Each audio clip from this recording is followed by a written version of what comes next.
ನಮಸ್ತೆ ಎಲ್ಲರಿಗೂ ವಿಜಯ್ ಕಿಚನ್ಗೆ ಸ್ವಾಗತ. ಇವತ್ತು ನಾವು ವೆಜಿಟೇಬಲ್ ಮ್ಯಾಗಿ ಮಾಡೋಣ್ರಿ. ಅದಕ್ಕೆ ಬೇಕಾಗಿರೋ ಸಾಮಗ್ರಿಗಳು: ಒಂದು ಈರುಳ್ಳಿ, ಅರ್ಧ ಟೊಮೆಟೊ, ಒಂದು ಸ್ವಲ್ಪ ರುಚಿಗೆ ತಕ್ಕಷ್ಟು ಉಪ್ಪು, ತರಕಾರಿಗಳು ಕ್ಯಾಪ್ಸಿಕಮ್, ಬಟಾಣಿ, ಆಮೇಲೆ ಕ್ಯಾರೆಟ್, ಆಮೇಲೆ ಬೀನ್ಸ್, ಆಮೇಲೆ 2 ಪ್ಯಾಕೆಟ್ ಮ್ಯಾಗಿ, ಸ್ವಲ್ಪ ಬಟರ್, ಆಮೇಲೆ ಮ್ಯಾಗಿ ಮಸಾಲ, ಆಮೇಲೆ 1 ಸ್ಪೂನ್ ಎಣ್ಣೆ. ಈಗ ಮಾಡಕ್ಕೆ ಸ್ಟಾರ್ಟ್ ಮಾಡೋಣ್ರಿ.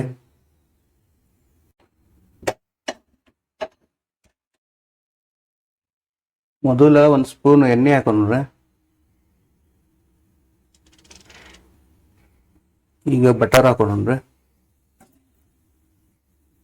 ಬಟರ್ ಒಂದು ಸ್ವಲ್ಪ ಮೆಲ್ಟ್ ಆಗಲಿ. ಬಟರ್ ಈಗ ಮೆಲ್ಟ್ ಆಯ್ತ್ರಿ. ಈಗ ಎಲ್ಲ ತರಕಾರಿ ಹಾಕೋಣ. ಹಸಿ ತರಕಾರಿ ಇದೊಂದು ಸ್ವಲ್ಪ ಫ್ರೈ ಮಾಡ್ಕೋಬೇಕ್ರಿ.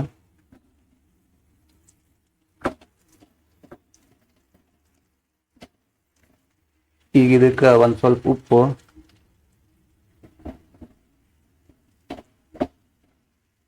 ಇದಕ್ಕೆ ಮ್ಯಾಗಿ ಮಸಾಲ ಹಾಕೋಣ್ರಿ.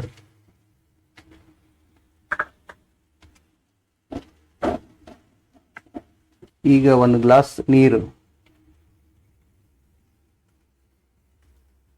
ಇನ್ನೊಂದು ಅರ್ಧ ಗ್ಲಾಸ್ ನೀರು ಹಾಕೋಣ್ರಿ. ಆ ವೆಜಿಟೇಬಲ್ ಸ್ವಲ್ಪ ಕುದಿಬೇಕು.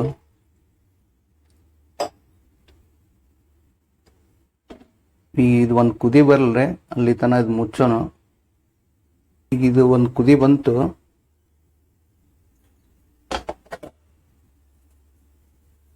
ಸೊ ಈರುಳ್ಳಿ ಹಾಕೋಣ್ರಿ.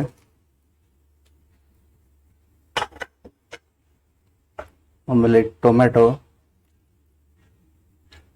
ಇನ್ನೊಂದು ಸ್ವಲ್ಪ ಕುದಿಲಿ. ಈಗ ಇದಕ್ಕೆ ಮ್ಯಾಗಿ ಹಾಕೋಣ್ರಿ.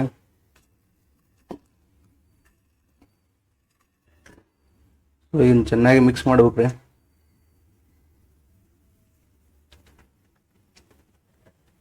ಸೊ ಇದು 5 ರಿಂದ 6 ನಿಮಿಷ ಕುದಿಬೇಕ್ರಿ. ಇದ್ರಾಗ ನೀರೆಲ್ಲ ಹೋಗ್ಬೇಕು. ಆಮೇಲೆ ನಮ್ಮ ಮ್ಯಾಗಿ ರೆಡಿ ಆಗ್ತದೆ. ಈಗ ನಮ್ಮ ವೆಜಿಟೇಬಲ್ ಮ್ಯಾಗಿ ರೆಡಿ ಆಯ್ತ್ರಿ.